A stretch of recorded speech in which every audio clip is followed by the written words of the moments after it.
नमस्कार दोस्तों, क्राइम तक में आप सबका स्वागत है। मैं हूं सुप्रतिम बैनर्जी। क्राइम इन्वेस्टिगेशन की यह कहानी है कर्नाटक की राजधानी बेंगलुरु की और साल है 2016।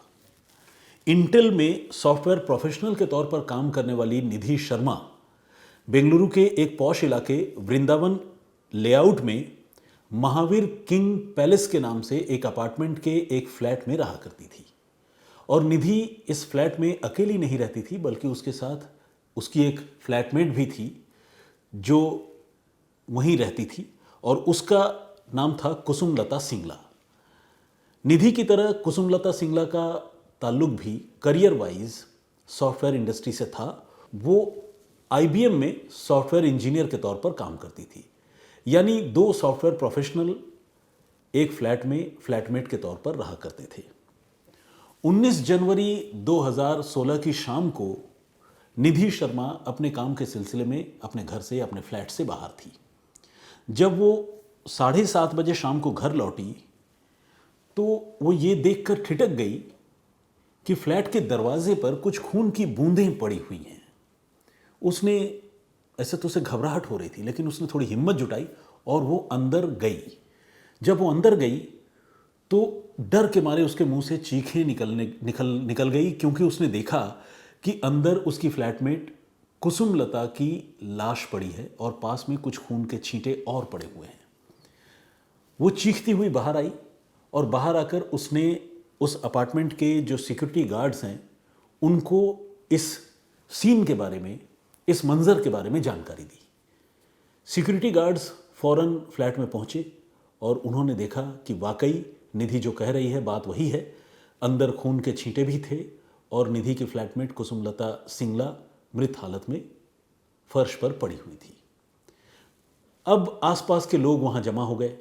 सिक्योरिटी गार्ड और आसपास के लोगों ने मिलकर बेंगलुरु पुलिस को फ़ोन किया और पुलिस के जो इंस्पेक्टर हैं मिस्टर प्रशांत, लोकल पुलिस स्टेशन है कादुगोडी, उस कादुगोडी पुलिस स्टेशन के इंस्पेक्टर मिस्टर प्रशांत वहां मौके पर पहुंचे अपने दलबल के साथ और उन्होंने सीन ऑफ क्राइम को अपने कब्जे में ले लिया और मामले की जांच शुरू कर दी। जांच करते हुए उन्होंने सबसे पहले निधि और कुसुमलता के बारे में जानकारी जुटाई।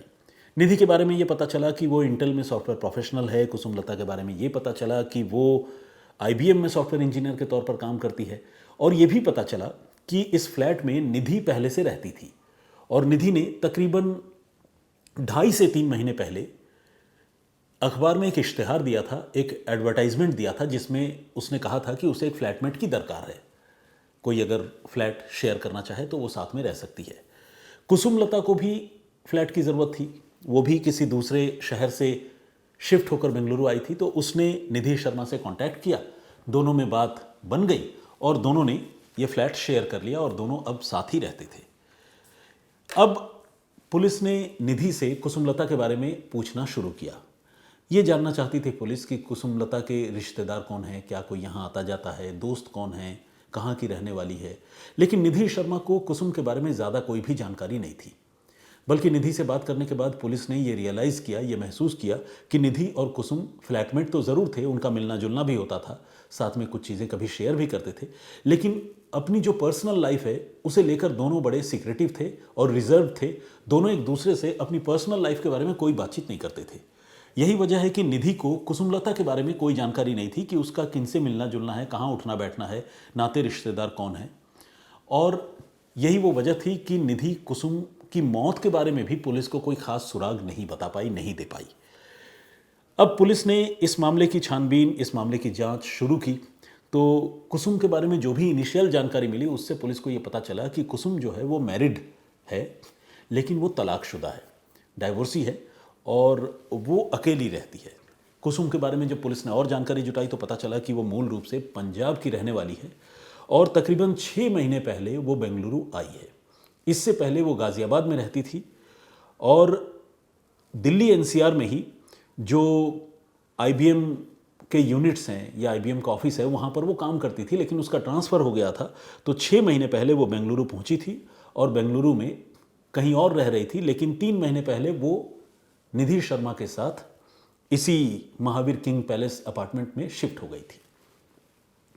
अब पुलिस ने जब और जानकारी जुटाने की शुरुआत की तो ये भी पता चला कि कुसुम जो है दोबारा शादी करना चाहती थी और उसने कुछ मैट्रिमोनियल साइट पर अपनी प्रोफाइल भी डाल रखी थी ताकि अगर कोई परफेक्ट मैच उसे मिले तो वो उसके साथ शादी करके अपनी ज़िंदगी आगे बढ़ाए।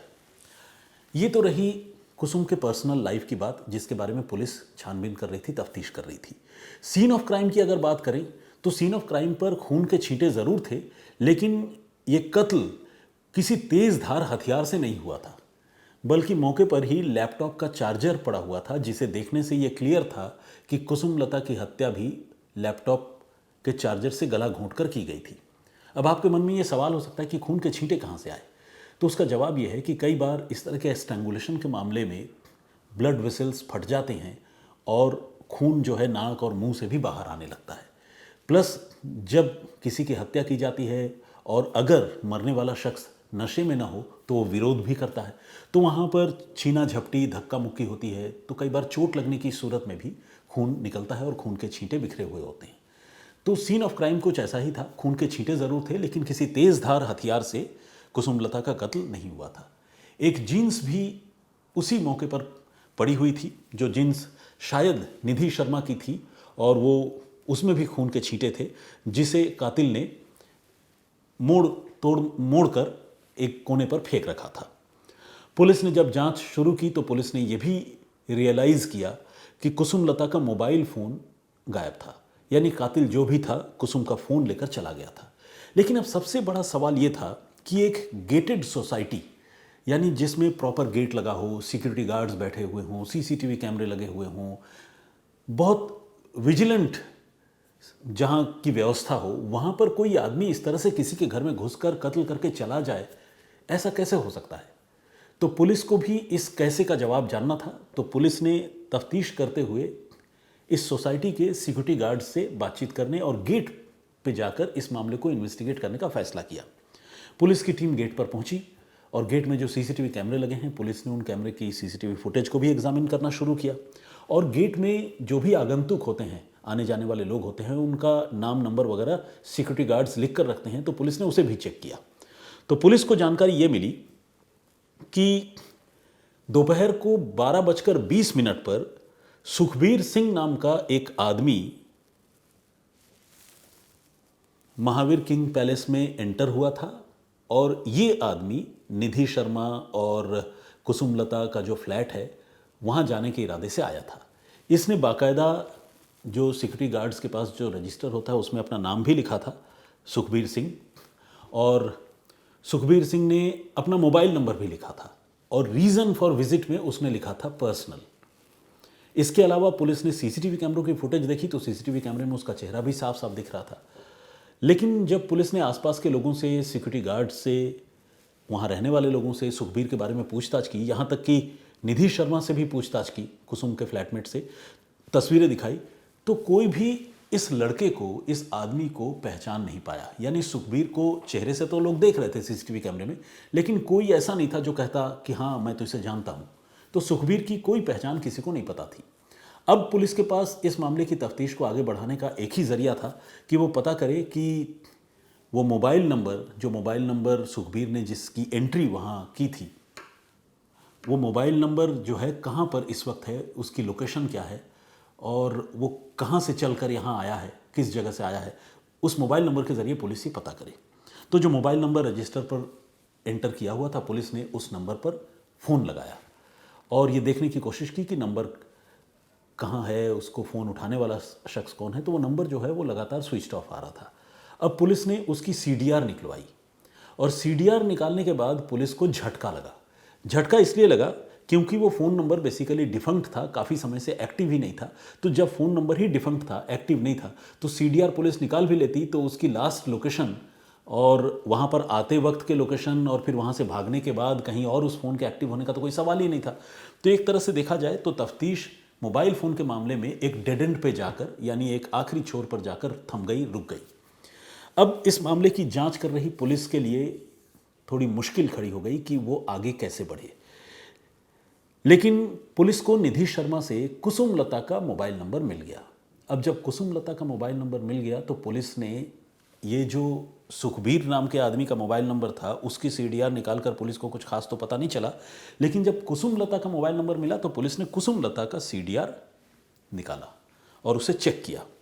और जब चेक किया तो देखा कि कुसुमलता की एक पर्टिकुलर मोबाइल नंबर पर कई बार बातचीत हुई है अपनी मौत से पहले, और उस दिन भी बातचीत हुई है, घटना से कुछ देर पहले तक भी बातचीत हुई है, जो इस बात की तरफ इशारा कर रही थी कि शायद यही सुखबीर का असली मोबाइल नंबर है।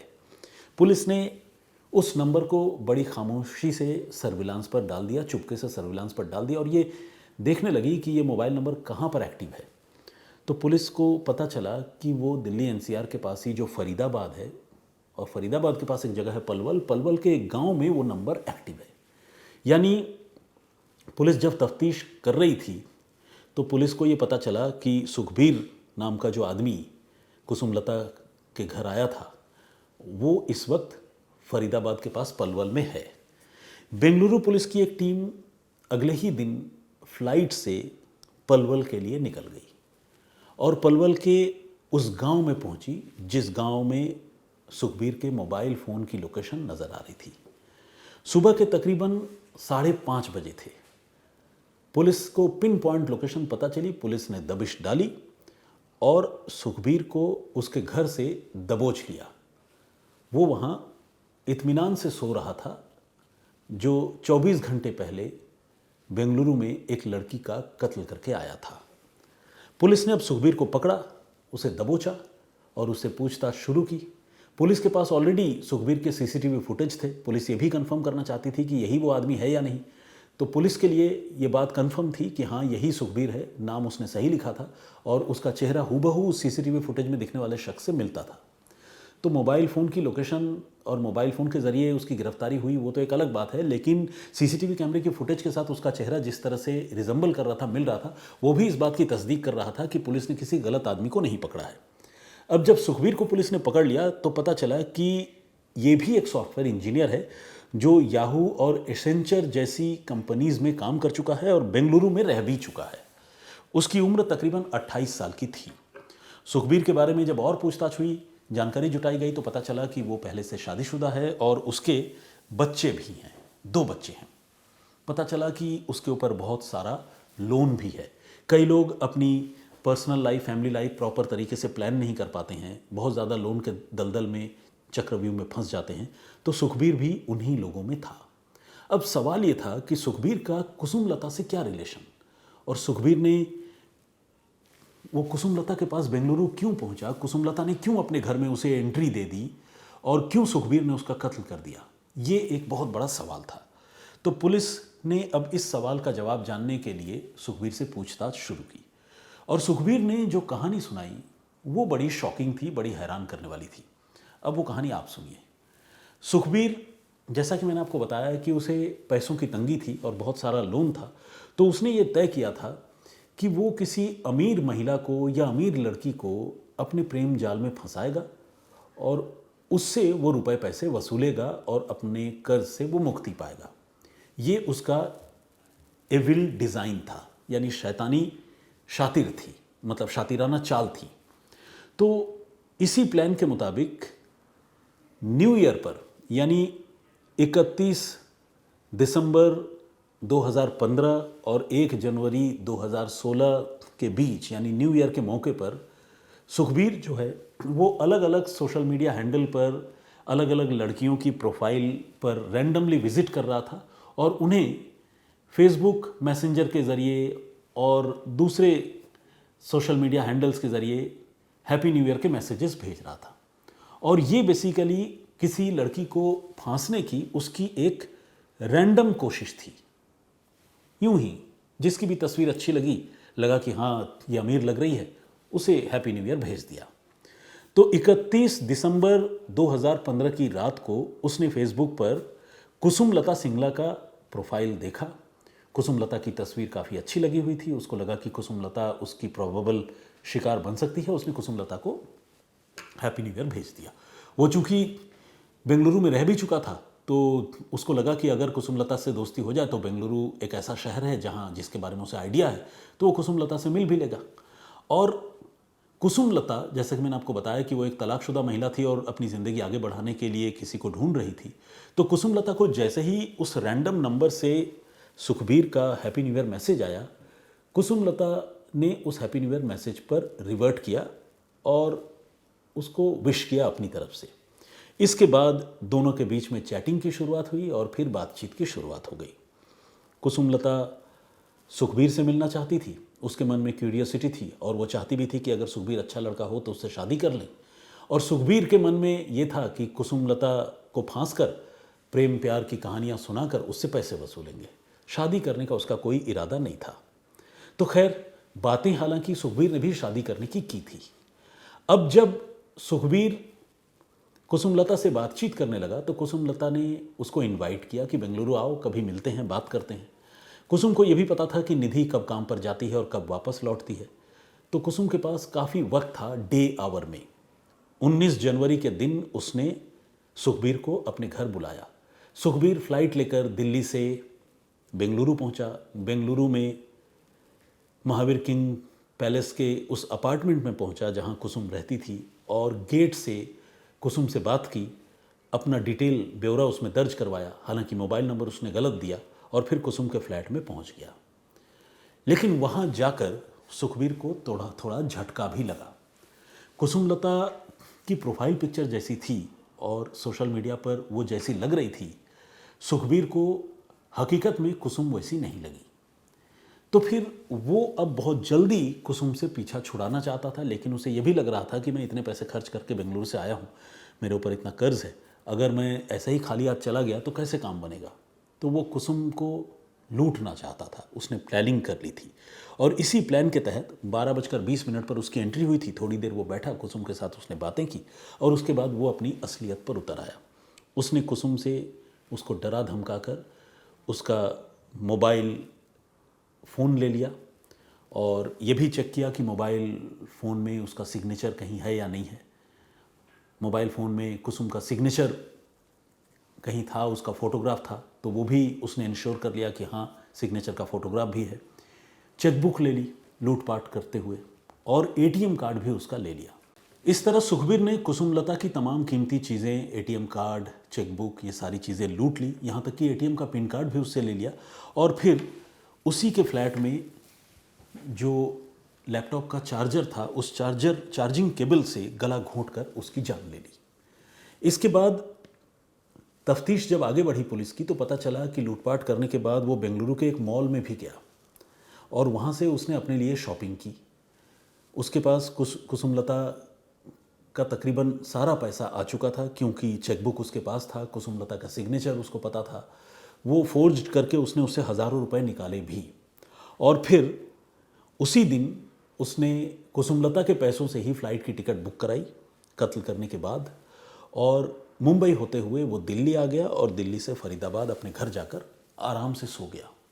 उसे पूरा यकीन था कि वो कभी पकड़ा नहीं जाएगा क्योंकि उसने अपना मोबाइल नंबर ही गलत लिख रखा था और उसे लगता था कि पुलिस उस तक कभी पहुंच नहीं पाएगी। लेकिन जैसा कि मैंने आपको बताया कि बेशक वो मोबाइल नंबर गलत था, लेकिन उससे कुसुम की जो बातचीत हो रही थी, कुसुम के मोबाइल नंबर के ज़रिए पुलिस ने उसे ट्रेस कर लिया और आखिरकार पुलिस उससे गिरफ्तार करने में कामयाब हो गई। पुलिस के पास इस मामले का कोई चश्मदीद तो नहीं था, लेकिन उस फ्लैट में उसकी एंट्री के सीसीटीवी फुटेज थे। अलग अलग जगहों पर जहाँ पर भी वो गया, जहाँ से उसने ख़रीदारी की, उन जगहों पर उसके मोबाइल फ़ोन की लोकेशन नज़र आ रही थी। उसकी मोबाइल फ़ोन की लोकेशन फरीदाबाद से लेकर बेंगलुरु तक और बेंगलुरु से फिर मुंबई होते हुए फरीदाबाद तक, वो भी पुलिस के पास थी। तो ये सारे एविडेंस, कोरोबोरेटिव एविडेंस थे, लेकिन काफ़ी कंक्रीट थे और इन एविडेंस की बदौलत आखिरकार इस आदमी को आजीवन कारावास की सज़ा हुई और 7 अप्रैल 2018 को उसे कोर्ट ने ताउम्र कैद बामुशक्कत की सज़ा सुना दी। तो ये था पूरा मामला जिसमें एक random happy new year message की वजह से एक कत्ल की सनसनीखेज वारदात हुई और इस वारदात को सुलझाने का ज़रिया बनी एक ऐसा मोबाइल नंबर जो कि गलत था। तो आज के लिए इतना ही। चूँकि आज की ये इन्वेस्टिगेटिव स्टोरी थोड़ी लंबी हो गई है तो मैं आज आप लोगों का कोई कमेंट नहीं ले पा रहा हूँ और आपके सवालों का जवाब नहीं दे पा रहा हूँ, लेकिन हमारा जो बातचीत करने का और टू वे कम्युनिकेशन का जो सिलसिला है वो आगे भी चलता रहेगा। आप सबसे रिक्वेस्ट है कि आज के इस क्राइम इन्वेस्टिगेशन की स्टोरी पर अपनी राय ज़रूर दें, अपना कमेंट ज़रूर करें। फिलहाल मुझे इजाज़त दें, अपना बहुत ख्याल रखें, सुरक्षित रहिए। जय हिंद, जय भारत।